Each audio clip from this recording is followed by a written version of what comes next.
Welcome, Urban Empowerment family. It is so good to have you on the broadcast with us today. We just wanted to say welcome to Urban Empowerment's Mental Health Matters, Episode 2. We have been having a great time of dialogue. Last week started Episode 1, and this week we're going to continue the conversation with Episode 2. But right before we get into that, we want to know a few things. We want to know where you're viewing from today. So if you would take a moment, drop it in the chat. Where are you today? Where are you joining us from, so that we know where you are and we can engage with you? While you're dropping your comments in the chat, go ahead and like and share this broadcast. I want you to know that this broadcast is going to be a dynamic conversation and dialogue, and so we want to make sure that everyone that is connected to us is able to be a part of this conversation. So take that moment and share the dialogue. And then you also know how we do it here at Urban Empowerment. Take a moment to greet your neighbor, somebody that's in the chat that you may not have spoken to in a while, that you haven't seen in a bit. Go ahead and reach out to them in the chat. Let them know that you see them and you're glad to have them in the broadcast along with you. Take a moment, find a friend and tell them welcome in to the broadcast tonight. So as I mentioned, we had a powerful dialogue around our mental health matters. And so last week, Episode 1, Pastor Christine Woods led a dynamic dialogue with our panelists surrounding the area of dealing with grief. It's a process and it's a journey, and that conversation was so enlightening and eye-opening. And so we're really excited about continuing the conversation today. And so as we talked about grief last week, this week we're going to talk about dealing with loss in many forms. Some of us only think of loss as in loss of a loved one or grieving someone, but you have to realize that experiencing loss comes from as a result of different changes in your life, changes in your job, changes in your employment, changes in family dynamics, changes of what we thought was our normal. Hello 2020, we've had to readjust and experience a newness or realize our new normal throughout 2020. So there have been a number of ways and forms that we've had to experience loss in our lives. And so today we really wanted to take a moment to discuss loss at many forms and in many ways. And so today our conversation and our dialogue is going to be shared by Lee Vincent. She is a friend of the ministry and a licensed professional in her industry, and she's going to take our panelists through some conversations about the aspects of loss, experiencing it, how to identify how you experience it, and walk through some strategies as we move forward. I know many of us have experienced loss, but sometimes we don't know or we can't articulate what it is that we are experiencing.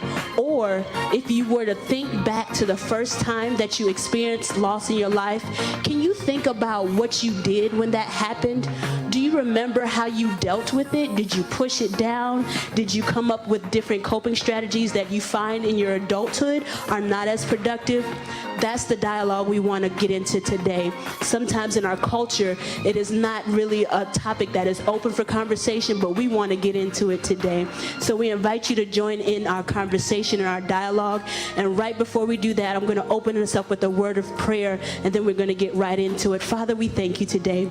We thank you for your love. We thank you for your grace. As we go into this conversation today, we pray, God, that you would hold all of these, your people, in your hand, Lord God. Help us walk through this conversation. Reveal what you would have for us to understand through this conversation, and hold us as we go, Lord God. We pray that you will be glorified and your people will be edified. Healing will come, Lord God. In the name of Jesus, we speak healing in the name of Jesus, and we pray that you would have your way in Jesus' name. Amen and amen. So again, thank you so much for joining us. Don't forget to take a moment to share, like, and invite as we get into this dialogue. The first thing that we're going to do as we get into this is hear from our other friend of the ministry, Rachel Jones. She is also a licensed professional in her field, and she's going to start taking us through some mental health moments throughout our episode today.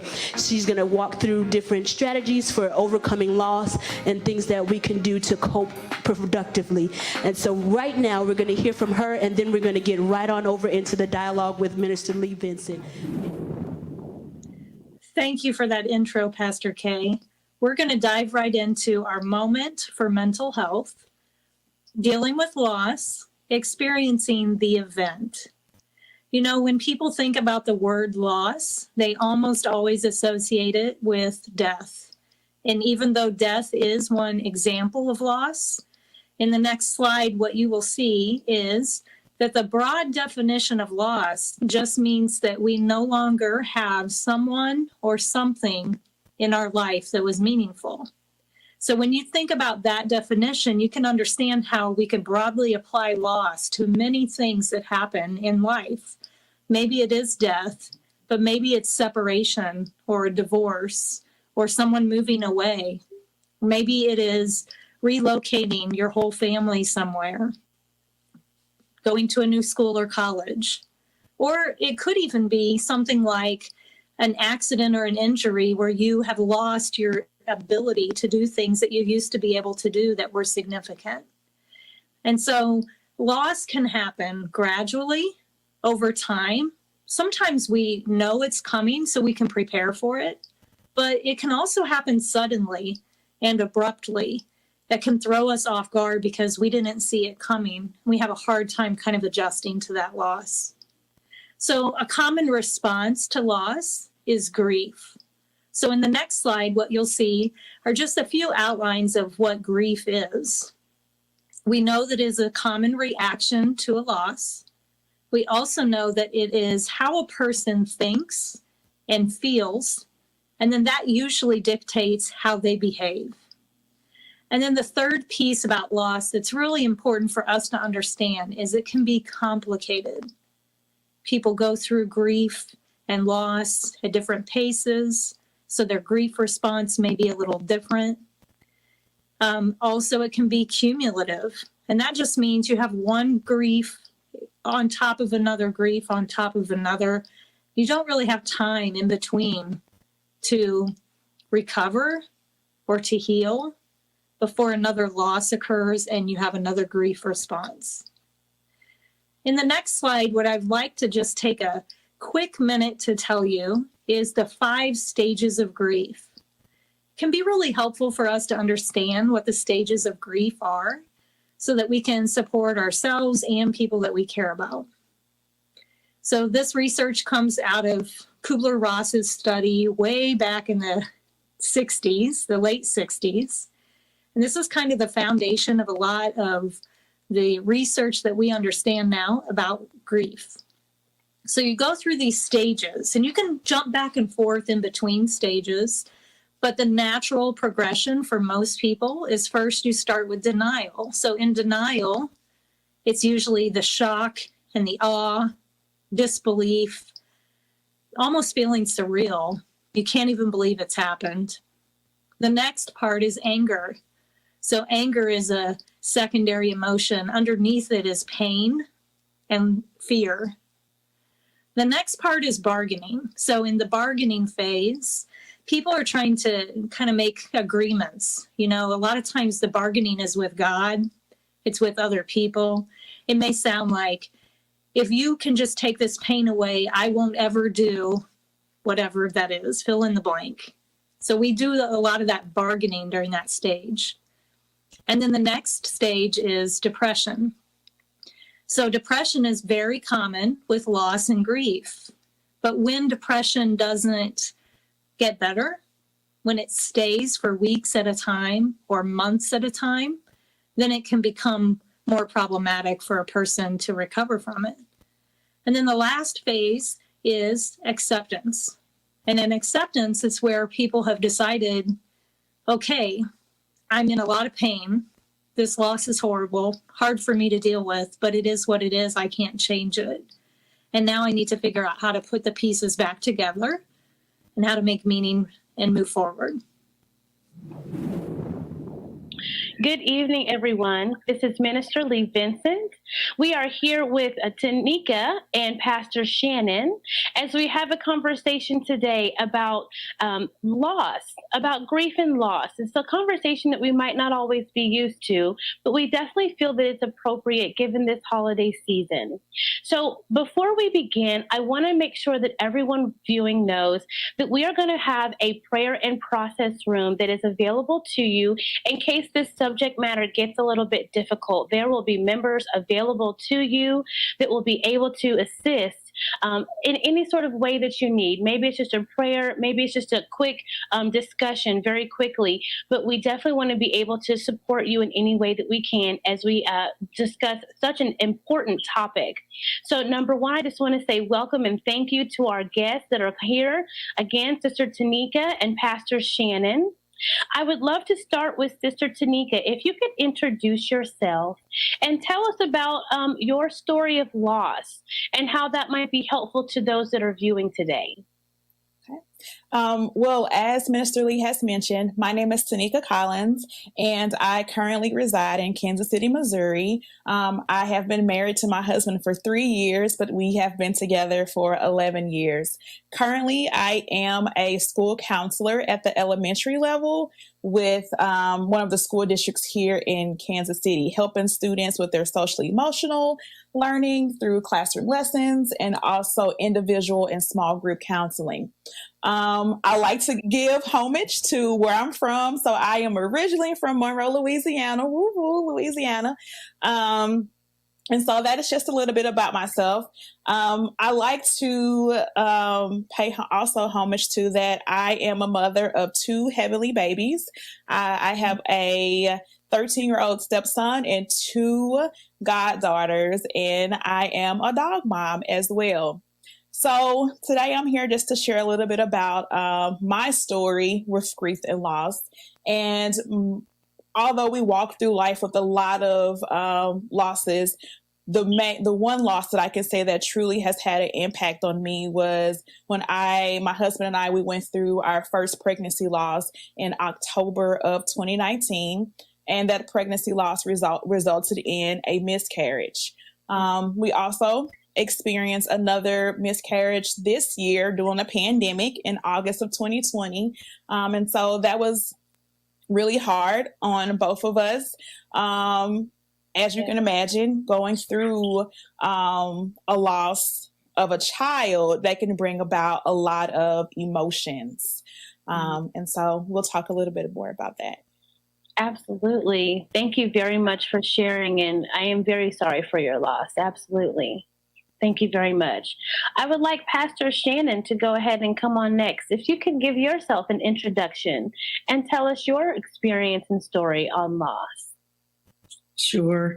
So my name is Shannon Wilson, and I am originally from Kansas City, Missouri, native of Missouri. And I have a daughter. She is just amazing and wonderful. And I'm super proud to be a mom, and I'm excited about that. I'm really grateful and thankful to be here to share with you all today. I would say that for me, I wanted to share about 3 different things. One of those things was just generally growing up without my mother. So when I was a baby, my mother and my father divorced, and my mother gave me to my father. And as an adult, I have learned that that was because she was in an abusive relationship with my father, and she needed to get away from him. And so she gave me to him. And so another space of loss that I want to talk about today is being homeless. Very real, and actually a situation that a lot of Americans may be coming up on soon because of not, if they don't get help with the rent situation, that people stop paying their rent because of the pandemic. So when I was in law school, actually, after my first year of law school, I found myself homeless and living in my car.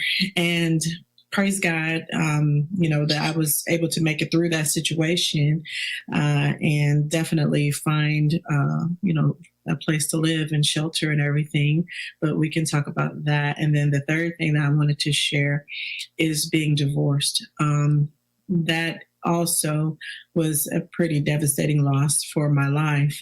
Fortunately for me, I am so blessed to be a part of a wonderful church family.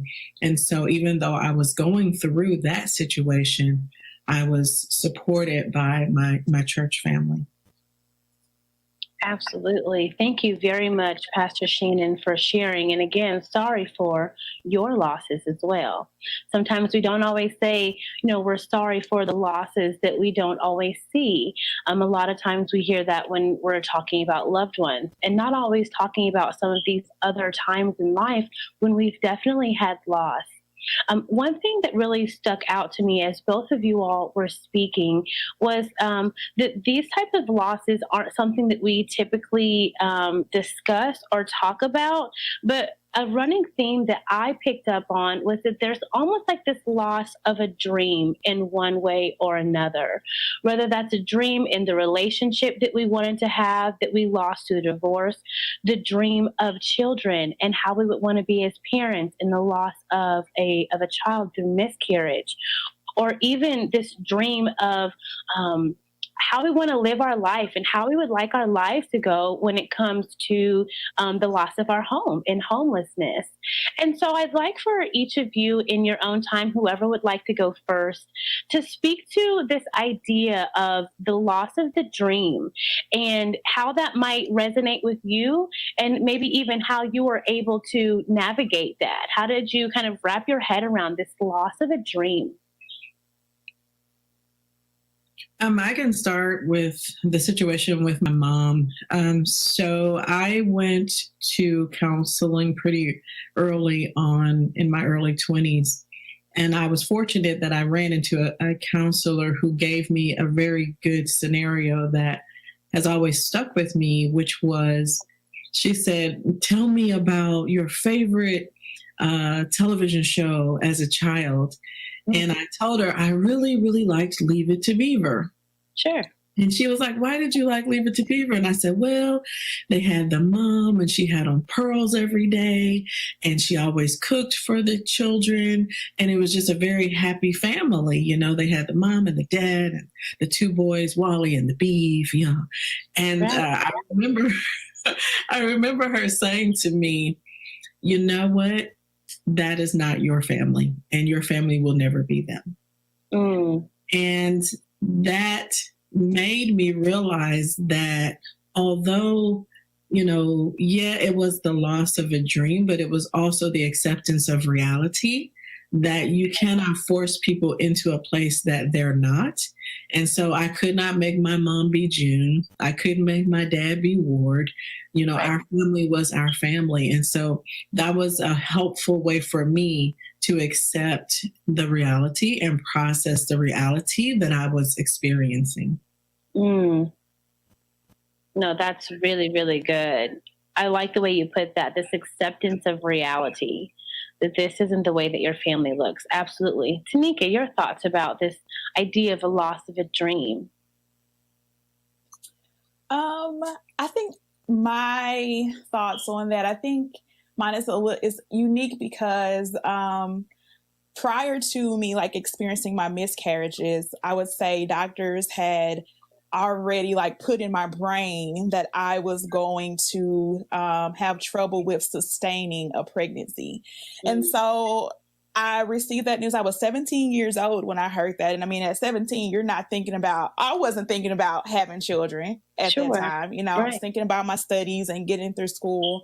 But it wasn't until my husband and we got married and we started the process of trying to figure out if that information I received at 17, if it was true, if it had any type of hold to it. And so through that, I had already put into my brain that I wasn't going to believe the doctor's report, because I felt as though that no matter what a doctor say, I know what God can and what he will do. Right. and that word for me, that was put to the test when I actually got pregnant and had the miscarriage. And prior before the miscarriage, my husband and also myself, like God was sending, we were having visions and dreams, and also people were coming to us and saying, you're not going to have trouble conceiving. You're not going to have trouble holding a pregnancy. So when we were receiving and seeing these messages from God, when it happened, I felt like almost my heart crushed a little bit because I'm like, oh, okay, Jesus, like you brought people to us to share this with us. We saw the vision. So now I would say, like, at that point, like in my brain, that hope was lost a little bit. In my dream, actually, of believing that we weren't going to have any trouble was kind of, I felt like at that moment I was robbed of that. Right. And so it wasn't until my brother, he said to me, he said, you know, sister, like, I understand that God has shown you this. I understand that he sent people to you, but I want to remind you that even when God shows you those things and he tells you those things, he didn't give you a time frame. He didn't tell you that it was going to happen this and this and this day or this year. Right. He didn't give that to you because it's always on his time. So I really had to like reboot my mind to accept, like Pastor Shannon said, to accept the reality that just because God had shown us the vision and sent people to us, it didn't mean it was going to happen. It just means that he's taken some time to perfect that vision and that blessing that he's promised to us. So, absolutely. No, that's beautiful.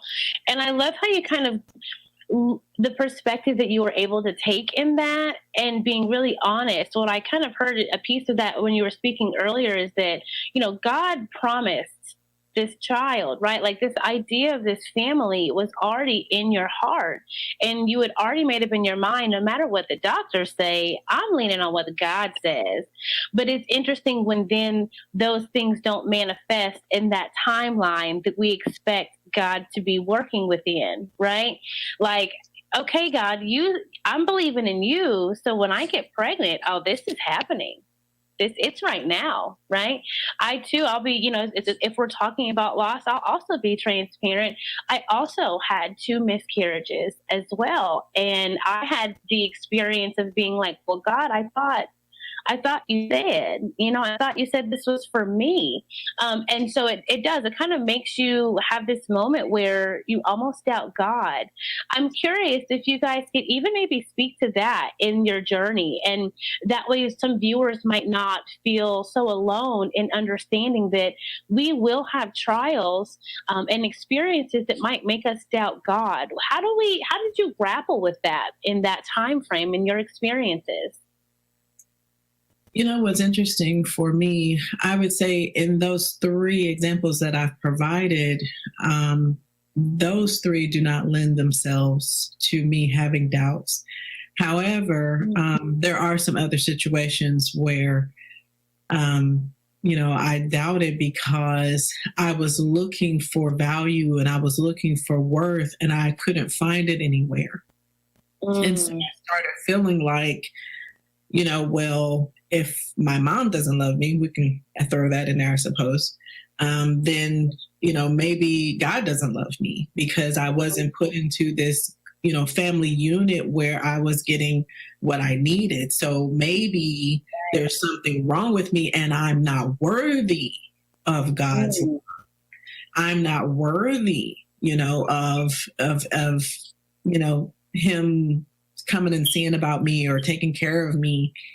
And here's the thing, you know, sometimes I think it takes some perspective. It takes taking a beat and looking at your life. Because if we just look at a moment, that moment can feel like God's not here. But when you take in the entirety of it, my cousin introduced me to this process called the Emmanuel healing process. And in the Emmanuel individual healing process, the name Emmanuel means God is with us. And so you mentally exercise and you think about your traumas and you look for God in the spaces of your trauma. And so that has been very helpful to me, because now I can say, I may not feel it in that moment, but a feeling is not reality.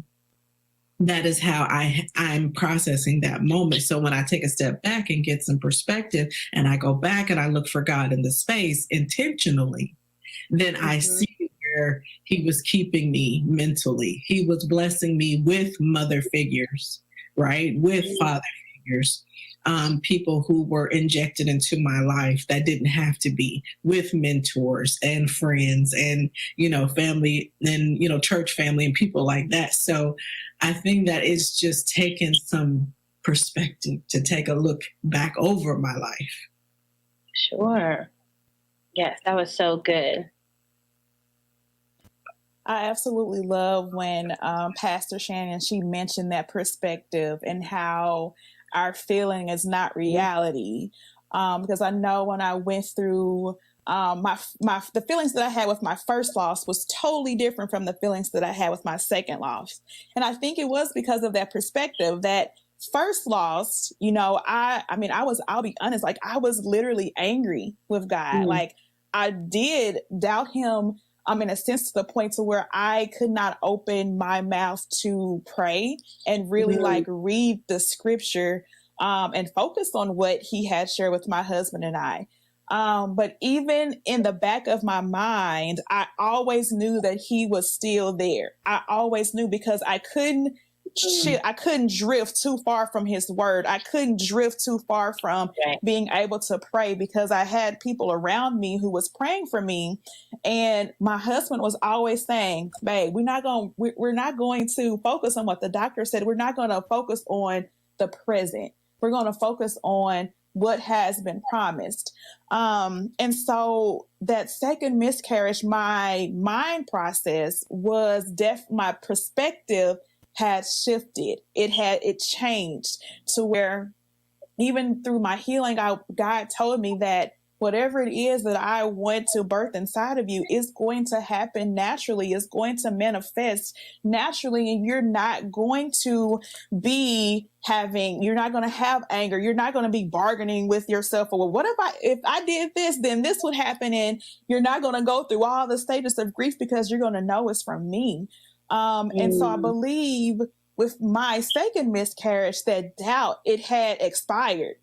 It went away. Like it was no longer. And I'm not going to, I'm going to be transparent and say, absolutely, I still have moments of feeling that grief and feeling that loss, because grief will hit you. It is not linear. It comes back and it hits you at different times. But my mind is still focused on God, because if he can do it for all those women in the Bible, then I know he can do it for me as well.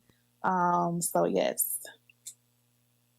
Absolutely. Those are such powerful words that it's almost like the loss that you had made you go through this process and this journey to almost reaffirm your relationship with God, as opposed to pull you away from your relationship with God. And I think that that's something that's really important for everyone to catch, because sometimes when you're in the midst of that loss and that grief, that emotion, it's hard to kind of see through that fog. And I like the way that you all, at least I wrote it down, it almost is like this, a bit of a process. So there's the loss, and there might be this feeling of being robbed. It might be this feeling of like, oh my goodness, these things that I was promised are gone, or the way that things should have gone, right? These shoulda, woulda, couldas have now been taken from me. And so we have this period of time where we're questioning what's happening. Why is this happening to me? Is this a reflection of myself and my value? Do I now need to doubt the one who's in charge here? But what I heard you both say that I felt was a turning point in both of you all's stories was this idea that you had to take a pause for perspective. right? You had to take a pause and kind of get grounded again, right? And in therapy, we kind of say we have to just reorient ourselves to this present moment right now. What's really happening right now? And I love, Pastor Shannon, what you said, looking for God in these spaces of trauma. And that's allowed you to have this process of then growth. That's kind of what I heard out of both of this, is like almost this beauty for ashes type of a concept where, yes, we have loss and it was tremendous loss, right? You all are not talking about light subjects here, but definitely something birthed out of it. So I was hoping maybe you all could speak to that piece so that those who might be experiencing losses know there is something to look forward to, or at least to be looking for on the other side. So what might be your experiences of growth, or what have you learned about yourself or, the world, what have you, through your experiences of loss? When I was younger, I remember having a pastor who would say every Sunday, "It won't always be like this." And that just really helped me, and it's helped me throughout my life. Whatever I'm enduring, whatever I'm going through, it won't always be like that. I don't have to kind of stew in a space where, I don't have hope. I have a friend, and I laugh at this every time I tell this story, not because the story is joyful, but because of the outcome. My friend was married, and her husband left her and her daughter and went back home to another country. And she found herself with her baby crying and hungry. And she was sitting on the edge of the bed trying to figure out, because he took all the money, and she was trying to figure out, what are my next steps? What do I do? And she said, I couldn't figure out how to give up. I couldn't figure out how to not have hope. I just couldn't figure it out. And I would say that is characteristic for my life. Like, even in the worst of the worst times, I can't figure out how not to have hope because hope is not ashamed, right? So I can't figure out how to give up, how to let go. And so I just keep going.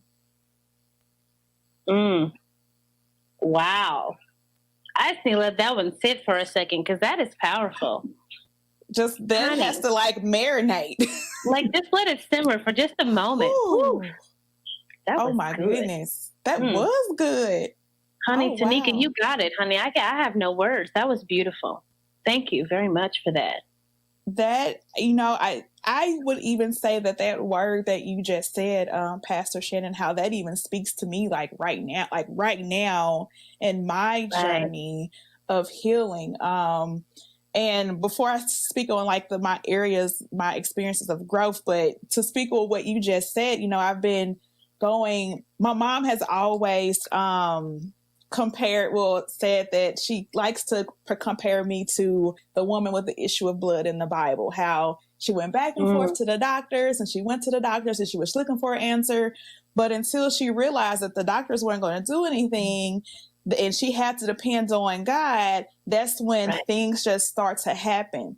And so I was having conversations with my husband and also some friends of mine. And I was like, I don't know what I want to do at this point. I don't know if I want to continue to try. But one thing that my husband has been amazing in guiding us and leading us through this journey, that hope, he has not threw in a towel and gave up. He wants to continue. He doesn't want to go to doctors anymore. He's done with doctors. And I'm like, amen, you have spoken. We're not going to the doctors, but just continuing to have that hope and not figuring out how to give up. That is mind blowing, And so that just touched my spirit and just gave me you have to keep going. I have to keep going. And even with, with experiences of growth, one of the areas that I have learned about myself is that You know, my mom, she raised me to be an independent woman. You know, she raised me to be that type of woman. And in that growing up and in that raising me like that, I had a sense of wanting everything to be perfect and having control over every single thing. But with my losses, God said, "Oh, you think you have control over this? You think that you can control the loss and what has happened?" So I really had to give up and surrender. And when I tell you that was not easy, I've had to learn that I cannot control every single thing in my life. And God had to show me that I'm the one that you have to lean on and to depend on. Right. This has nothing to do with you having everything perfect, because that's not life. So that is an area of growth for me, is really looking at and understanding like what's within my control and what's outside of my control, because Tanika can't control anything, because Tanika can't do it by herself, because I always have to depend on God. So that is one area of growth for me. And I had to face myself and say, "Oh, okay, like Collins, like, ma'am, you need to check yourself." So that is my area of growth. Absolutely. Yes. You know, I think that is so profound. I see that over and over again, just even in my profession in the counseling room, where people hold on to that control, right? Whenever these situations come, you know, it just feels like things are slipping through our fingers. It just feels like, oh my goodness, like I need to grasp onto something, because I feel like I'm just about to fall off the edge or something. And so what I hear both of you kind of saying is you had to kind of, in that process of coming to this perspective, kind of like coming to this moment, it had to be intentional, right? You both kind of intentionally stopped, paused, right? I had to let go of control. I had to surrender. I can imagine that not just being this, you know, experience that just kind of happened on a whim. That had to be something intentional, right? Even for you, Pastor Shannon, saying I had to look for God in my spaces of trauma. That you had to go looking for that. You know, you had to kind of maybe face some of those difficult things in the mirror. And I think that is so important for those that are viewing to know that God will remain in control, right? And sometimes that surrender is difficult, but when you intentionally seek God in these situations, He reveals more about you than you kind of originally had when you started the search or when you endured the loss. You know, but you have to go seeking for that.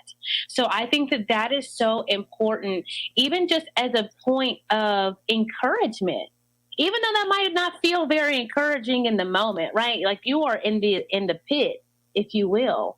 But if you can not give up hope, see that I just can't give up. And that if I intentionally seek God and allow myself to surrender, my goodness, look at what He can birth out of me and the beauty that comes out of these situations. So I think that is so beautiful. I think that for all of these stories that you all have shared, this isn't quite the end, right? The end of the story that you're telling right now is not the end of your story. So as we conclude here, I just kind of want you to take this moment and say, how do you see this going? Right? What is that next step for each of you? Right? If we're going to continue with this story, right, that we know is continuing to be written, what do you see for your future that might give people hope that are in the midst that don't see a future in the end of this? Where do you see your future going? Well, speaking to the 3 items that I shared, the first one being that my mom did not raise me. Earlier this year, I decided to go on vacation, and I took myself on vacation. And when I did that, I wound up having to take care of my mom while I was on my vacation, and that lasted almost a month. And you know what? I'll tell you something. when you have to take care of someone who did not take care of you, that is a challenge. And I learned a lot, as you all have shared, about myself. God revealed a lot about myself. And not all in the vein of, because I know a lot of times we have a lot of spiritual bypass that we like to use in Christianity, where we're just like, it'll be good on the by and by on the shores, when we get to Jordan on the other side. And, what I learned is that, I'm not going to go through that spiritual bypass. I'm actually going to process this with my mom. And it was a good experience, because what I learned is that I don't know you and you don't know me. And this is real. We don't know each other. Wow. And we need to get to know each other. And we have this opportunity to get to know each other. Let's take advantage of it.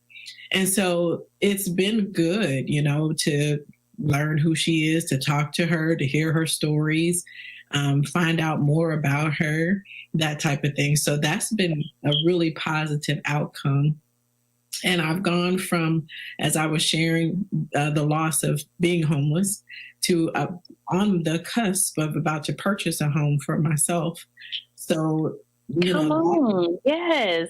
That's a long way. It's a long journey after divorce, after bankruptcy, after financial loss, just to be able to say, I'm there. I'm about to do that. I did that. And then, of course, with divorce, there's always the potential that you start a new relationship and you move forward. So I'm definitely looking forward to that.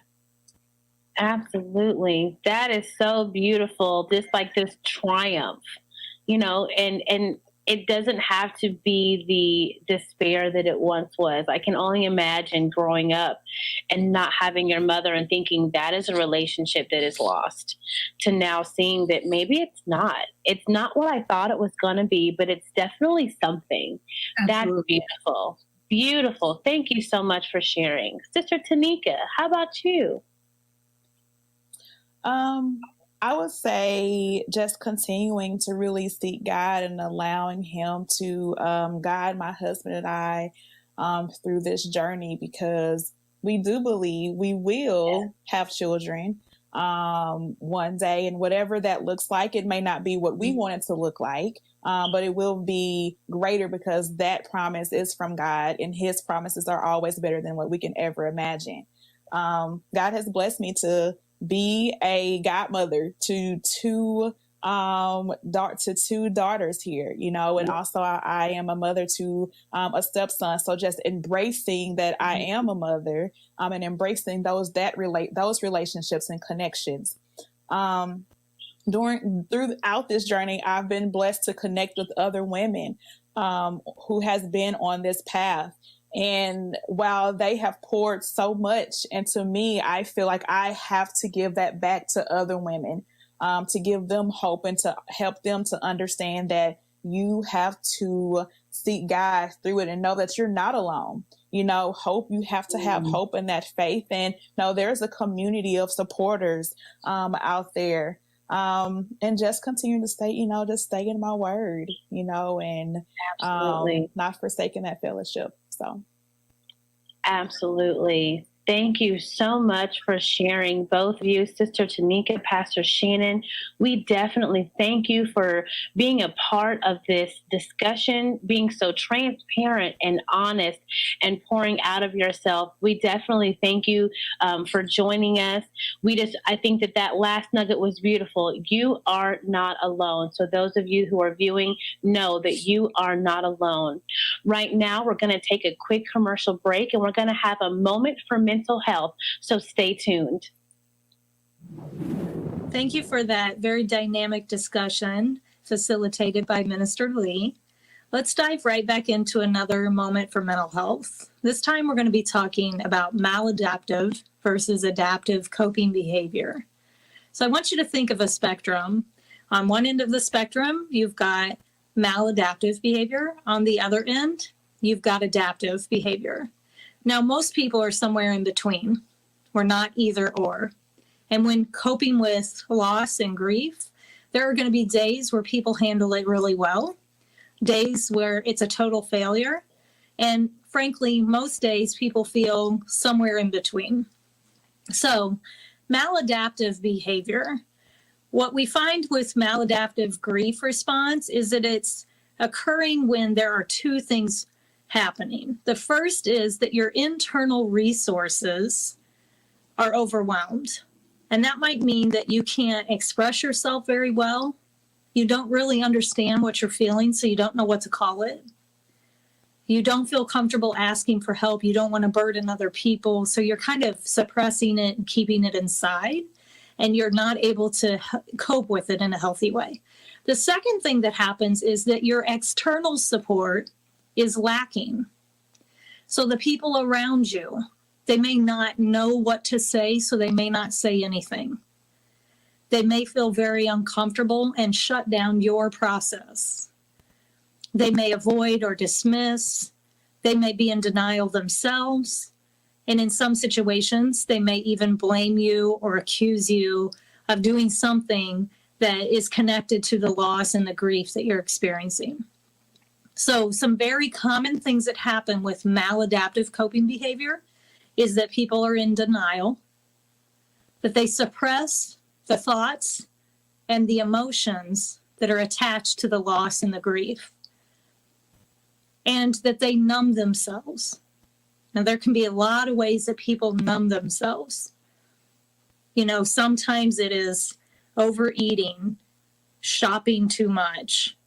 Sometimes it's having affairs, taking risk on things like driving recklessly or doing things that you know could harm yourself or other people, but you just don't care and you're trying to numb the pain, so you do it anyway. And in some cases, that numbing also is in the form of people hurting themselves. So it could be that you are actually cutting yourself or burning yourself or intentionally doing things that will cause you harm. So the natural grief expression sometimes gets interrupted, and that will often happen when you don't have a support system around you that are comfortable with grief and that understand grief. If you go back to what we talked about earlier, the 5 stages of grief, you know, in families, each member of the family processes through that grief at a different stage. So what one person needs, another person may not be able to give at that time. And what that can do is sometimes shut down that grief process and really create some maladaptive coping behaviors. Now, on the other end of the spectrum are the adaptive behaviors. So the adaptive grief process would include things like a person being able to acknowledge and embrace the pain that they're experiencing because of the loss. Also, finding ways to remember who or what it was that you lost and honoring that. Developing a new identity. This one is very difficult. Sometimes the things and the people that we've lost is so attached to who we are that without those things, we can't imagine a future.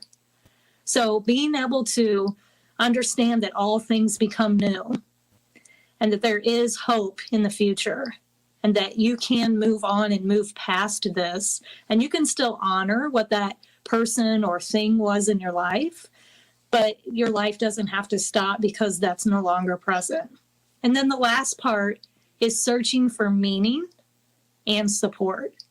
And a lot of people will seek spiritual guidance for this. They'll look at their family relationships, relationships with close friends, and maybe even support groups with other people who understand the experience of loss and grief as a way to get that meaning and that support, and that helps them heal. So next, you're going to be talking about overcoming loss. So let's jump back into that discussion. Good evening, everyone. My name is Minister Lee Vincent. We're coming back to you in discussing dealing and overcoming loss.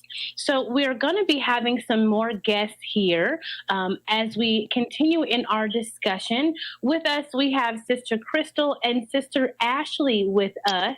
who are going to be continuing this conversation about loss and how do we deal with it? How do we overcome it? But this time we're going to have this coming from a mental health perspective, as we are all mental health professionals.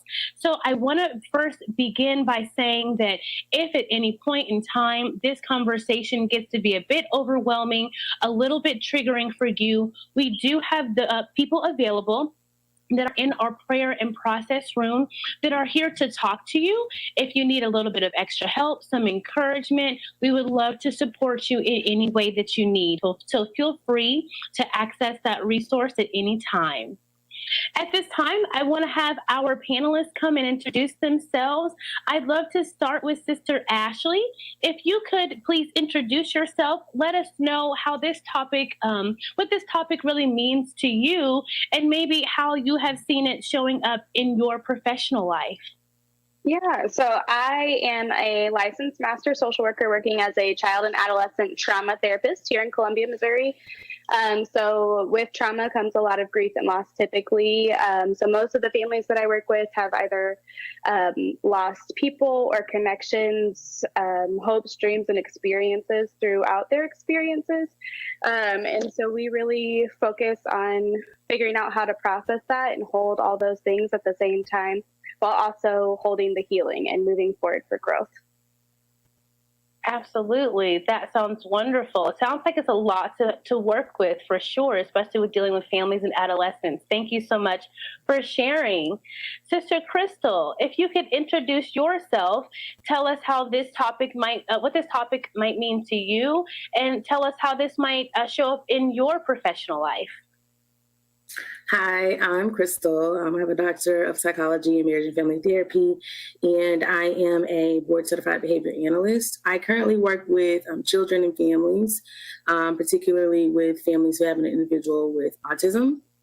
And typically what I experience or get a chance to see is my family's grieving the loss of a typically developing child. They're grieving what they anticipated to be as parents and what they anticipated their child to be, which is really difficult. And not only that, they're navigating like being active, like taking the next steps to make sure that they have different services and things in place, all while grieving at the same time. So, you know, it's really a delicate balance of, you know, being solution focused and being active while grieving at the same time. And it's a delicate balance, but necessary to acknowledge. So when we're talking about, you know, grief and loss, I'm super excited about this platform and this opportunity because I don't think we talk about it enough. We oftentimes go through things alone, and we hear it all the time, you're not alone, but somehow we kind of have these silent tears. We don't always express that we're kind of experiencing these different stages and feelings. And so I'm super excited for the conversation. Absolutely. Thank you so much for sharing. It sounds like the families that you work with are having to even just watch their children kind of not progress in the way that they thought that they would be progressing. And same thing, it sounds like with you, Ashley, as well, is that you're dealing with just hurting families kind of in that moment. I can definitely relate myself. Again, my name is Minister Lee Vincent, but I'm also a provisionally licensed professional counselor here in the state of Missouri. I just graduated 2019, but I have been doing mental health care for like the last 11 years of my career, starting in case management and now moving on into the therapy. And so I've definitely seen loss in a lot of different ways, including especially working with foster care children. That's where I spent a lot of my career, is working with kiddos in foster care. And my goodness, sometimes we don't think about that loss that they experience, but being taken away from your family, even if for good reason, is most definitely a loss. And then all of the different experiences that they go through while in the system, whether that be different placements, going to residential, what have you. So I can definitely also relate on the professional level to you two as well, that we kind of meet people in the midst of this place where it's just like, what is happening? I kind of feel like sometimes I find families have a hard time, or even the children having a hard time wrapping their head around what exactly is happening. So I was curious about that. I know every professional does things different, but to kind of encourage and to kind of give some understanding to our viewers, tell us how you might professionally help people wrap their head around what they might be experiencing in their particular type of loss. Again, this segment is to talk about loss that is not necessarily a loved one. So a loss of relationship, a loss of dream, a loss of expectations, things of that nature. How do you help families, children, individuals wrap their head around what they're experiencing? First, I think the important thing is to acknowledge and recognize. So I don't think we always know what we're experiencing. Like, we know, but we don't necessarily know. And I think it's important to kind of help frame out what it is that they're experiencing. So there are stages of grief. We've talked about how, we lose different things. There's the loss of a job. There's loss of a location. There's loss of normalcy. Especially you think about like current times, right? So what our normal is, right?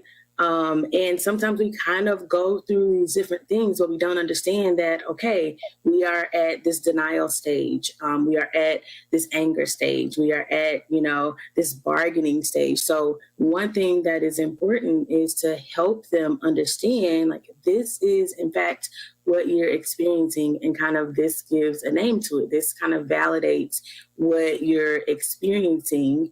This is expected.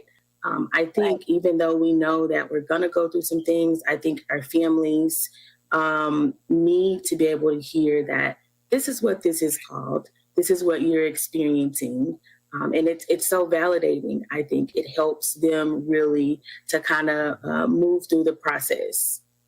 Yeah, go ahead. I agree. I think one of the biggest parts in the foundational stages of my getting to know my families is just naming grief for what it is. All of the families I work with right now have experienced big traumatic events. They don't come to our program unless they've got what would qualify as a trauma. And so just naming the loss that isn't just the trauma part. So all these things that you've lost as a result of the trauma, whether it's having to move out of a home because that's where the trauma happened, loss of the expectation of your child growing up without trauma. A lot of the families that we work with have generational patterns of trauma, and they wanted to do things different for their kiddo, but they're in my office, which means that things didn't necessarily go different.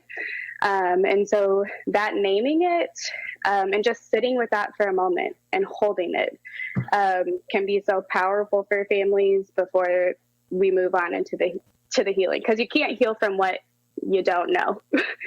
And I think too, even to take it personally, for me, I feel like I was experiencing a lot of loss that we would call ambiguous loss. So it wasn't that people were dying around me, but it was just loss of the way that I thought that things were going to look like for my family or for my life, where I am right now. And when someone named that to me, then I knew I can heal from that now. And so it's cool to be able to play that part in other people's lives. Absolutely. I like that you said that, Ashley. Sorry, Lee. No, go ahead. Because oftentimes we and even I see my families trying to belittle or downplay the loss, right? Loss looks like a lot of different things, right? Lee, you talked about this earlier: loss of relationship, loss of that burger that I thought that was going to taste better than it did. I lost my time and my money. But I think that one thing that is important to point out is that loss looks and grief looks different. We have to acknowledge that there are, whether it's on this end of the spectrum or this end of the spectrum, different levels of loss. Absolutely. I like what each of you has said. I kind of have mildly coined. I don't know if I got this from someone else. If I did, credentials. But I call that name it to tame it, right? I can't change what I will not name. And so if I continue to just act like this isn't existing, like it's this big scary thing off in the corner that I will not address, there's no way that I can get a hold of that. And kind of speaking to that, I feel like sometimes whenever we meet families or individuals, there's like this fear of looking at the loss for what it is. It's a fear that kind of keeps them from that level of acceptance, kind of getting to that point where they're able to name it or to talk about it. And so I want you all to kind of speak to that. What do you think it is about loss that is so scary to people? Like, what is it that, what might be under that they might be afraid to look at this or afraid to acknowledge or accept the reality of what's going on? I'm just curious how you all might address that in your own professional lives. We don't know what we don't know, right? So I think there's the fear of not knowing how to now navigate what this new normal is. I think there's the fear of this uncharted territory. And, you know, we all want to have some grapple and hold on things and some sense of control, and loss kind of knocks us out of our line, right? I think that especially when you have these standards, these expectations, social standards, right? What society kind of has placed in our line of expectation, I think that it becomes scary to think about something that looks different than that. I think a lot of times also we might just feel ill-equipped. Like, I don't even know what to do with this, how to deal with this. Yeah.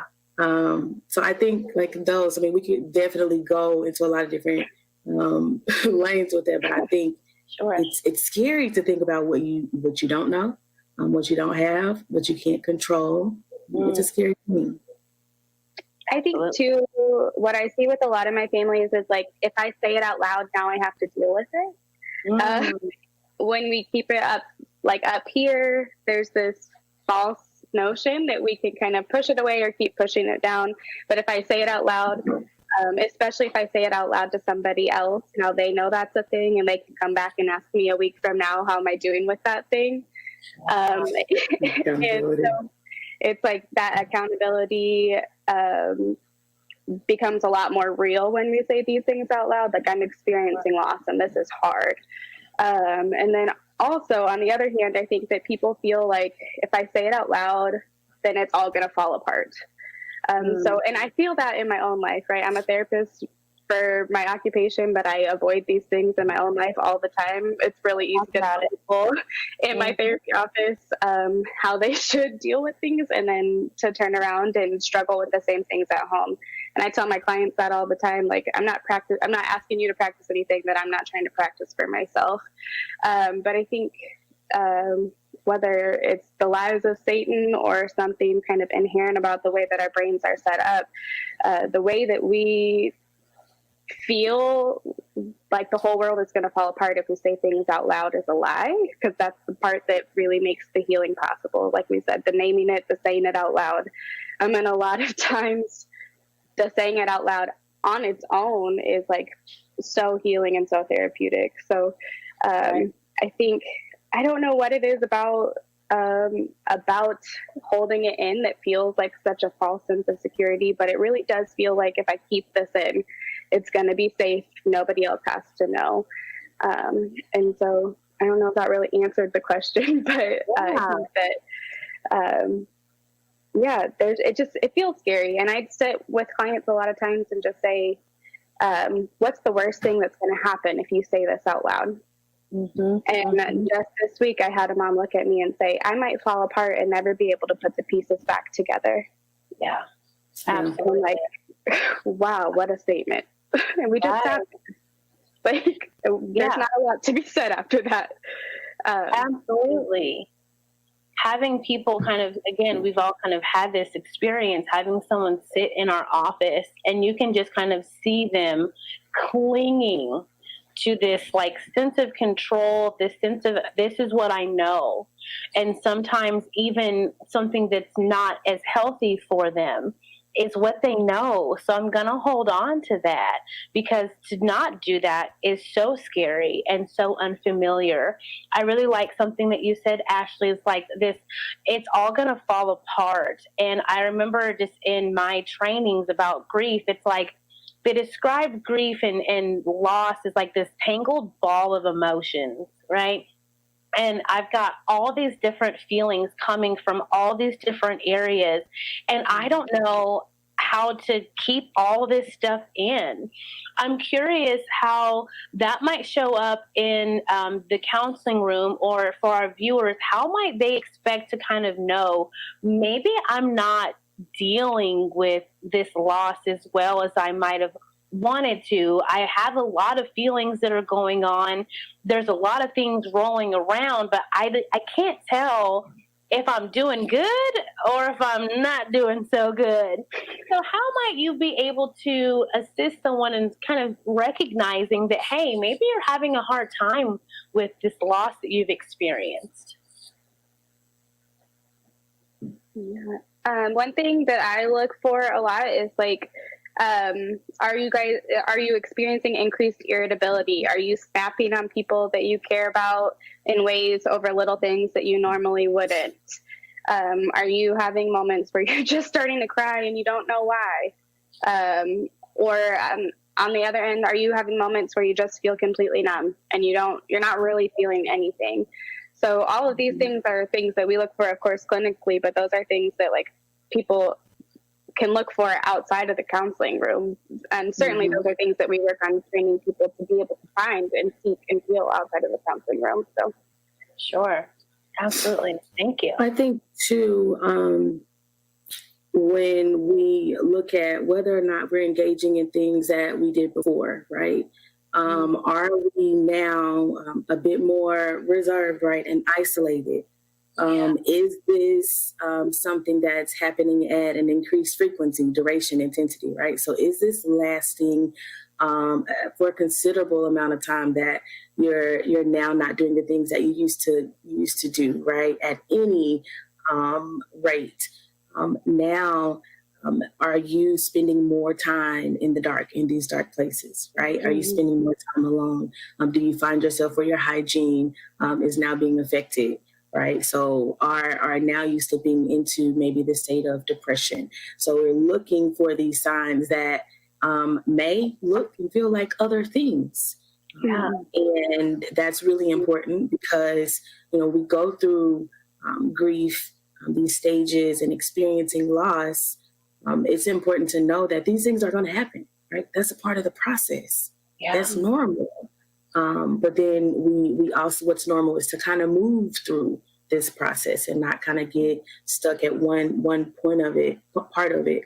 And I think if we start to see that we're stuck at this stage for an extended period of time where we start to, isolate a bit more, and now other things are affected. Ashley talked about this, right? Mood changes, irritability, changes in your diet, changes in just kind of what your typical routine would maybe be within reason. Those are some things to kind of look for.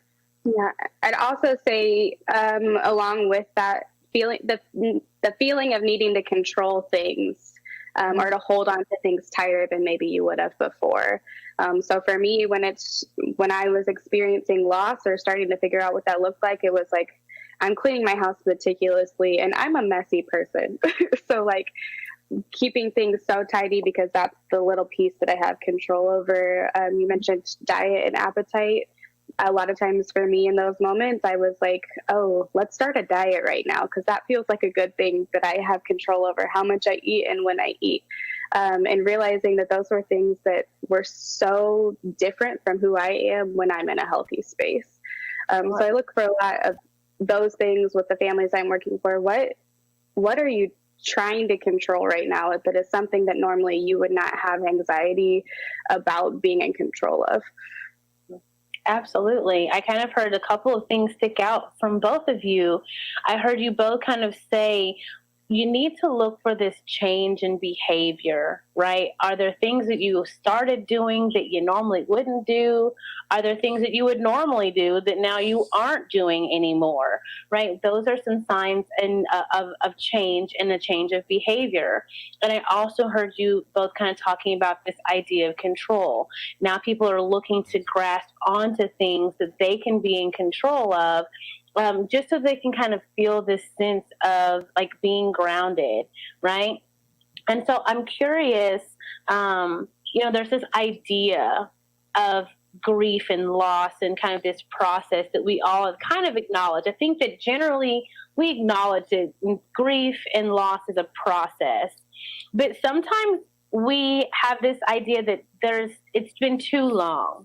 Right? How long is too long to be grieving? Because on a professional note, we definitely understand that there is a period of bereavement, but then there's also this thing that goes to the other side of the pendulum, which is this complicated grief, right? And so that's almost this idea that this has gone beyond what is normal or expected. But for the general public, it's like, well, what is that? How long is too long? I don't know. I've been missing my, loved one, or upset about the loss of a job opportunity for years. So am I now in this complicated grief, position? I don't know. So maybe you all could speak to that, to this idea that, like, is there a time limit on loss and how long I should feel a loss, especially if it's not tied to someone who has passed away? This is so complex when we start looking at things like dreams, aspirations, jobs, things like that. How long is too long to be grieving? Well, I think, so before I go into like timeline, you mentioned complicated grief, right? So the idea of that is we've experienced multiple losses in an amount of time, a short amount of time typically. So it's like compounded. It's like one thing after the next.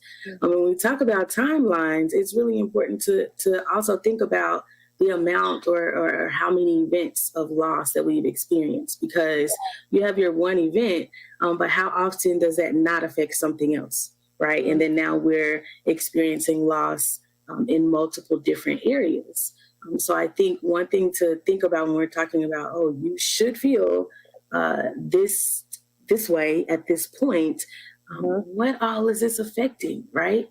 So if I lost my job, not only have I lost maybe social connection with the people, relationships at the job, now I've lost some financial security. Right now, how is that affecting my home? Relationships with maybe who I was living with. So when we talk about this timeline, I think it's super important to understand also the trauma that this is causing, because now there's other areas of grief and loss that we're experiencing. So I think that's something to definitely consider when we're talking about timelines. Yes, absolutely. I think too, like, there is no clear-cut timeline. Like, no time is too long to be grieving, because grief looks different over time, and that loss affects you differently as you grow. So I focus a lot on traumatic events specifically. We talk about how the story of the trauma grows with you, but also same with grief. I work with a lot of parents who are processing their own grief and how that grief comes out in their role as a parent. So I do child parent psychotherapy. So I work with really young kiddos, ages 0 to 5. And so much of our work is helping the parents to realize when their feelings of loss or their own trauma triggers are coming up in the experience of parenting. So my parents might be only, 16 to 18 years older than their kiddo, but they also might be, 20, 40, 30, however many years older than their kiddo, and they're experiencing their grief all along that spectrum. So I think it's important to talk about how grief doesn't just go away, but it does look different. It doesn't have to feel so heavy all the time. Yeah. But that doesn't mean that eventually it's like poof, magic wand, it disappears, even if you've healed from it at one stage of life. Right? Like, I have my own grief that as I become a parent, it's probably going to pop back up.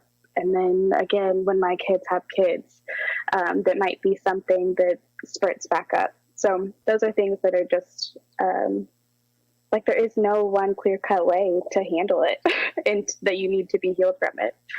Right. Absolutely. No, that's really important to recognize. Sometimes I think of grief and loss, trauma, all of those sorts of things, almost like we would think of like a cut, right? Some of them are a little bit easier to deal with. They heal decently easy, and over time you don't even see a scar. Whereas others are a little bit deeper, a little bit more traumatic to the body, take longer to heal, and you can kind of see the evidence over time.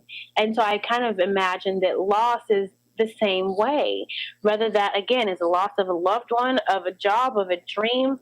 Some of those things really cut deep, and it takes a little bit longer to overcome, and you still will see the effects of it over time. And I love what you said, Crystal, that when we think about this complicated grief, we have to look at these are things that might have compounded, right? It might not have just been one thing that was impacted.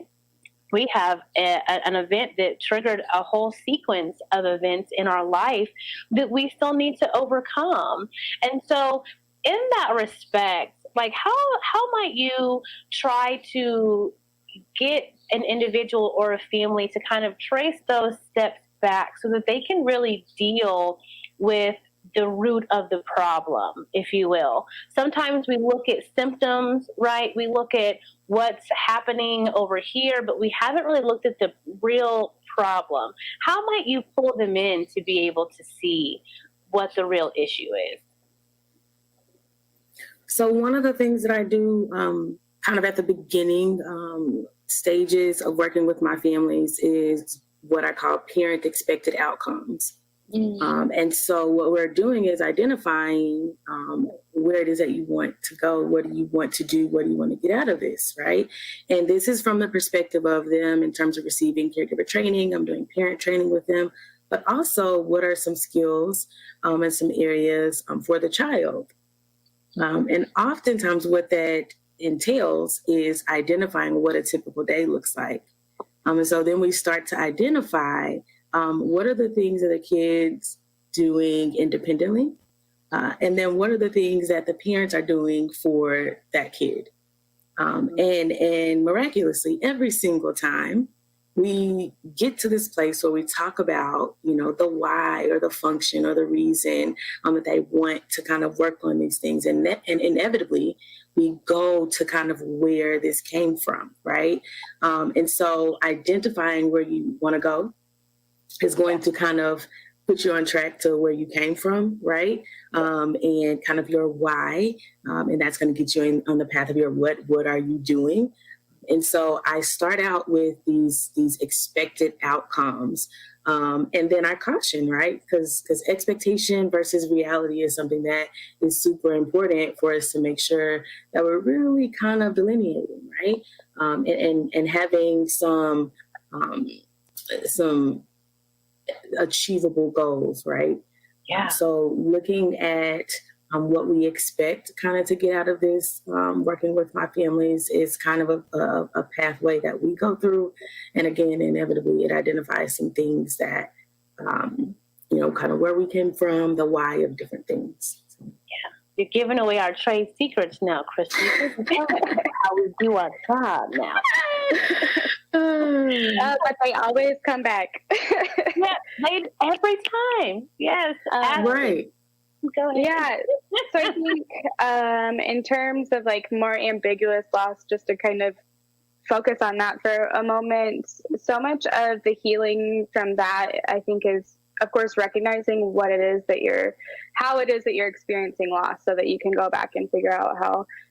So I'm going to give a personal example because I think it's the most easy for me to kind of conceptualize. And it's something that I've heard a lot of my clients mention as we lead up to the holiday time. So there's a lot of conflict in my family of origin. And when it comes up to the holiday times, we can't all be in the same room at the same time.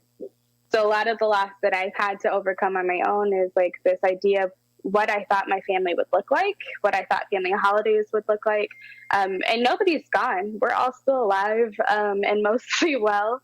But we can't all be in the room at the same time for more than a couple of hours.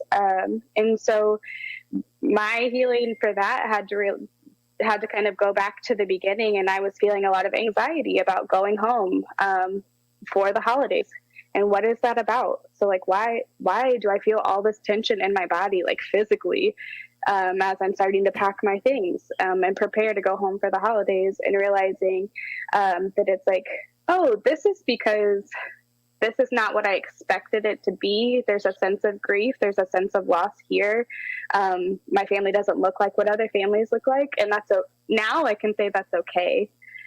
Because I realized what was causing all of that anxiety. I can name that, and my family can start to talk about that. Of course, that's a journey in and of itself, because the rest of the family has to get there too. But I noticed that a lot of my families getting ready for the holidays now are talking about, or having a lot of really weird emotions, talking about how, well, this year, outside of COVID, I'm not really looking forward to the holidays, and I just don't know what that's about.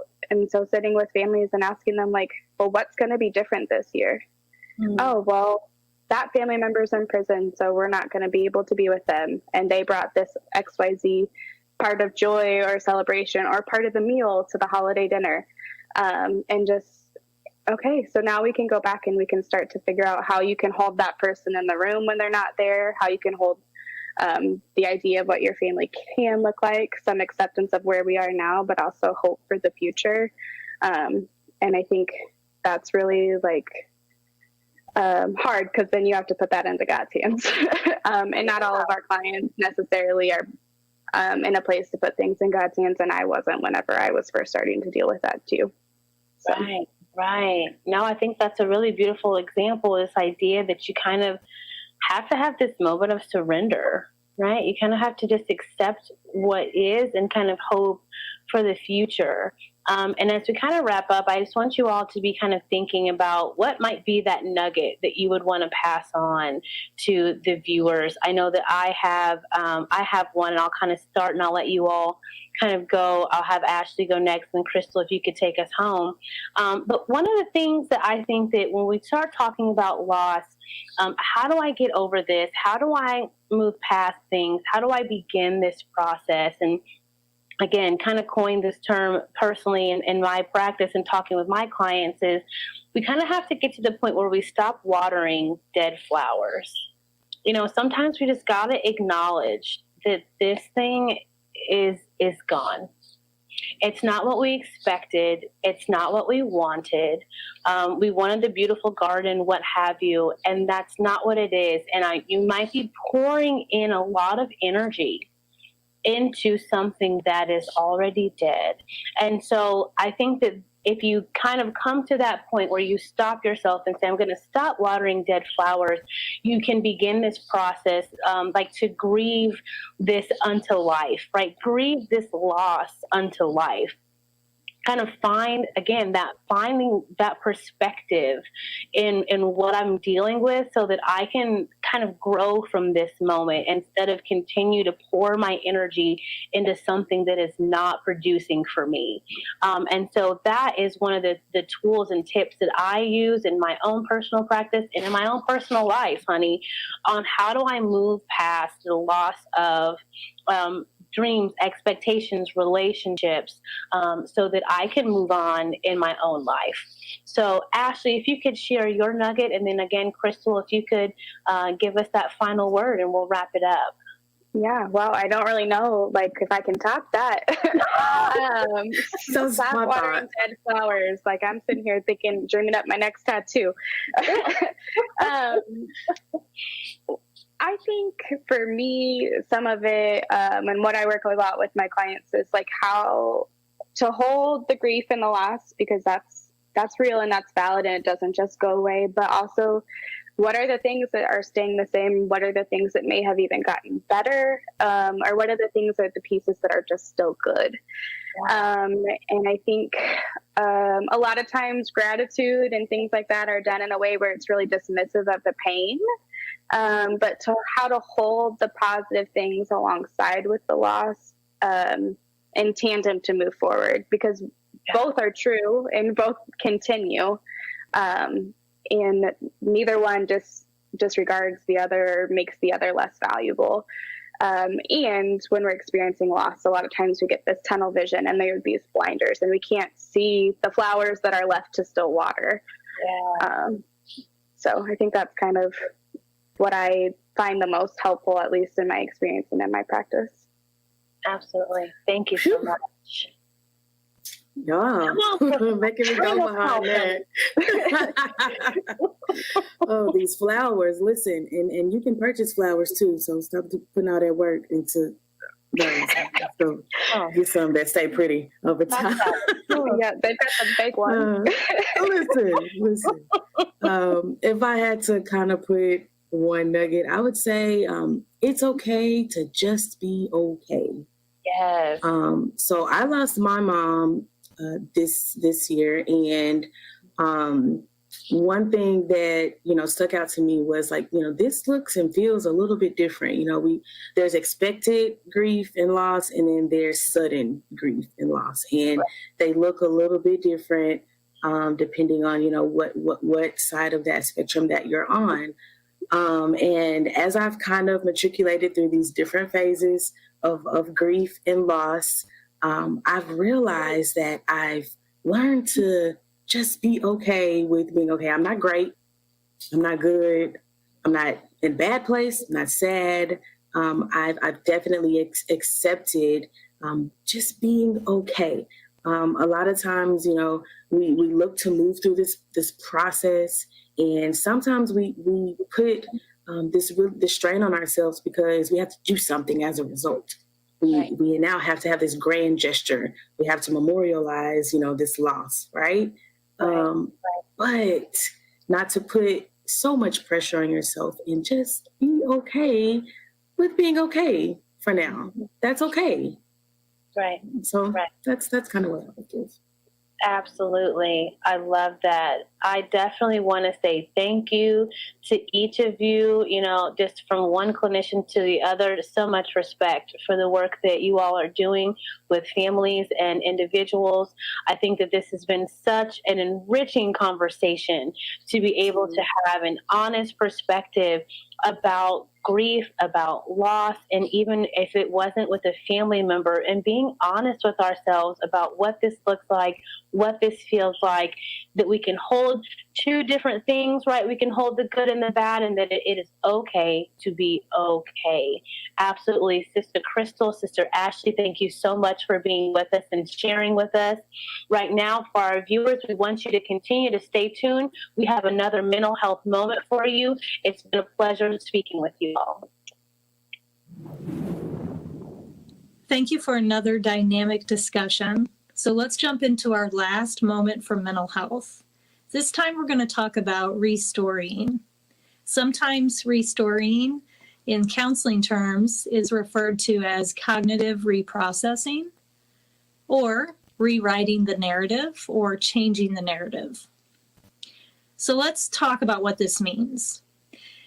Basically, when we experience an event, you have the activating event, and then we have a thought that's associated with that event. And then we have a belief that is connected to the thought. And then we act things out. We have behavior that supports the belief. And so an example might be if I've lost someone that I cared about a lot, but maybe toward the end of that person's life, things were not in good standing. The thought I might have is, it's my fault. Or I might accuse myself of something that explains why they're no longer with us. And then my belief might be, bad things always happen to me. Or I'm unlovable, people always leave me. And then my behavior is going to support the fact that I believe that I'm unlovable and that people will always leave me. And sometimes these things are so automatic, and they've happened over and over throughout our life, that it feels like that's just the way I am. That's just how it always will be. But the good thing is restoring allows us a little bit of distance from the event, and it lets us kind of process it and start to question what we're thinking, what we're believing, and what we're doing to cope with the loss. Because sometimes our thoughts aren't true. They're not accurate. They're not fair. Sometimes our beliefs are based out of fear or sorrow. They're not based out of evidence or facts. And then our behavior feels so automatic, but it can change. And so rewriting the narrative involves us being able to challenge those things and then rewrite that so that we're learning how to cope in healthier ways.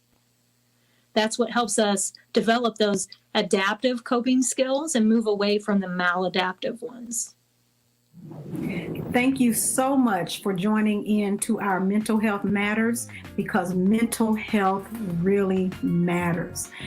Thank you for joining us, and we hope that something was said here that will encourage you to take good care of yourself for the holidays and for days to come. Listen, grief is not just in the holidays.